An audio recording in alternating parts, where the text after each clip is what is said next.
systemic racism. They made it clear they want the country to come together, not continue to pull apart. The people spoke, more than 74 million Americans, and they spoke loudly for our ticket. But while we're waiting for the final results, I want people to know we're not waiting to get the work done and start the process.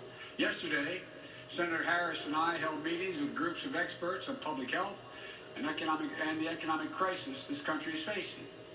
The pandemic, as you also know, is getting more worrisome all across the country.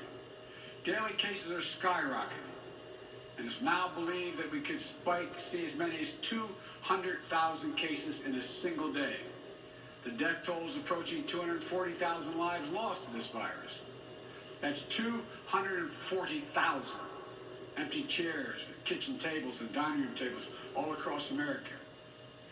We'll never be able to measure all that pain and the loss, the suffering that so many families have experienced.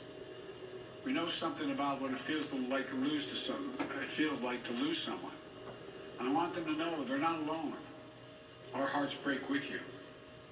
I want everyone to know on day one, we're going to put our plan to control this virus into action. We can't save any of the lives lost, any of those who've been lost, but we can save a lot of lives in the months ahead. Senator Harris and I also heard yesterday about how this recovery is slowing because of the failure to get the pandemic under control. More than 20 million people are on unemployment. Millions are worried about making rent and putting food on the table. Our economic plan will put a focus on a path to a strong recovery. Look, we both know tensions are high. They can be high after a tough election, one like we've had. But we need to remember, we have to remain calm, patient. Let the process work out as we count all the votes. You know, we're proving again what we've proved for 244 years in this country. Democracy works. Your vote will be counted. I don't care how hard people try to stop it. I will not let it happen. The people will be heard. Our journey is toward a more perfect union, and it keeps moving on. In America, we hold strong views. We have strong disagreements, and that's okay. Strong disagreements are inevitable in a democracy, and strong disagreements are healthy. They're a sign of a vigorous debate, of deeply held views. But we have to remember, the purpose of our politics isn't total, unrelenting, unending warfare. No, the purpose of our politics, the work of the nation, isn't to fan the flames of conflict, but to solve problems, to guarantee justice, to give everybody a fair shot, and to improve the lives of our people. We may be opponents, but we're not enemies. Joe Biden addressing a crowd there at the Chase Center in Wilmington, Delaware, talking about the economy, talking about the coronavirus, and talking about a plan should he be headed for the White House. More Fox 4 News at 9 in a moment. Which the Trump campaign has not been happy about, that Fox and AP called earlier, even if they did not have Arizona. You can see right here, a Biden victory in Pennsylvania would be enough to hit that 270 marker there. So that is what they were hoping for this evening. We understood that they were going to do a primetime address at one point in time.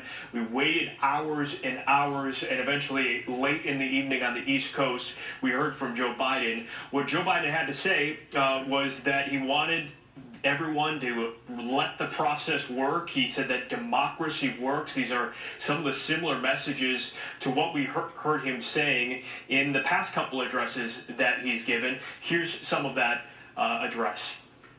I know watching these vote tallies on TV moves very slow, and as slow as it goes, it can be numbing. But never forget, the tallies aren't just numbers. They represent votes and voters. Men and women who exercise their fundamental right to have their voice heard. And what's becoming clear each hour is that record number of Americans of all races, faiths, religions chose change over more of the same. They've given us a mandate. We also heard the former vice president urge people to be civil, and he said as he was getting ready to leave the stage, "I hope to be talking with you tomorrow."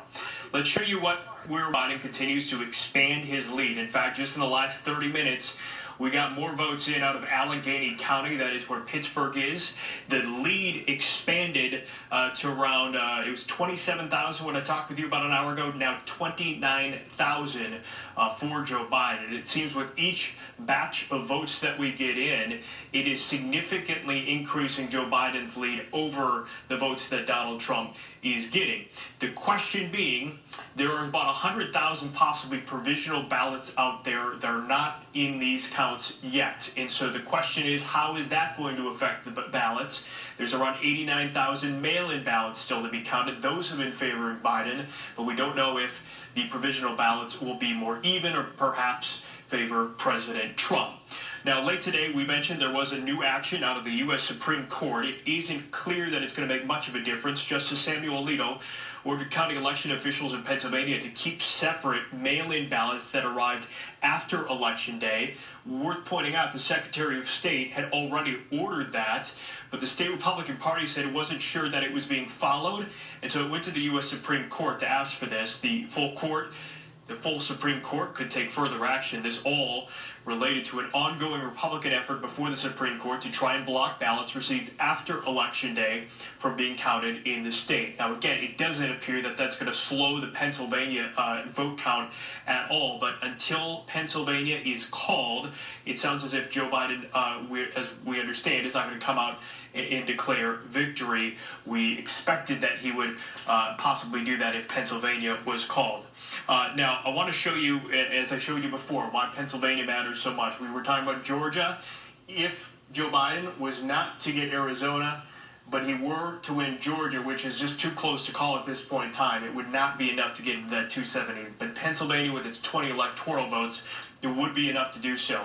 The other state we've been looking at closely throughout the day today, or one of the other states, is Arizona. Let's show that vote count right now. The margin has been decreasing here. The one state where we've seen it decreasing for Joe Biden. Obviously, we mentioned AP and Fox have called this and called it days ago. Right now, it's down to about 29,000 advantage for Joe Biden. There's about 170,000 votes left to be counted there. We're expecting more votes in Maricopa County, where Phoenix is, to be counted tomorrow morning. Georgia, we mentioned as well. Look how close it is here, roughly 4,000 vote margin. We've not been getting a bunch of votes out of there. In fact, they've counted most of the votes in Georgia, but there was a 4 o'clock deadline this afternoon for military and overseas ballots to arrive. There was about 8,000 that members of the military and other diplomats overseas requested. Doesn't necessarily mean that they haven't sent them in yet. But if they don't make them in by the deadline, they obviously don't count. And so we don't know how many came in before the deadline that still have to be counted. And then let's show you Nevada. We did get some more results today. They've started giving us data a couple times a day instead of just once. We expect more in the morning. Biden has expanded his lead there to about 22,000 votes. Clark County, though, has told us that it may be until Sunday that they continue to count a lot of the votes there. So that is where we stand. All eyes, though, appear to be on Pennsylvania right now, where it appears it is the best chance of a state being called early. But we'll also keep a close eye on Nevada, with votes coming in there and a Biden lead expanding in that state. But tomorrow we perhaps will have a call. We'll wait to see. We've had a couple days without a state called at this point, Clarice.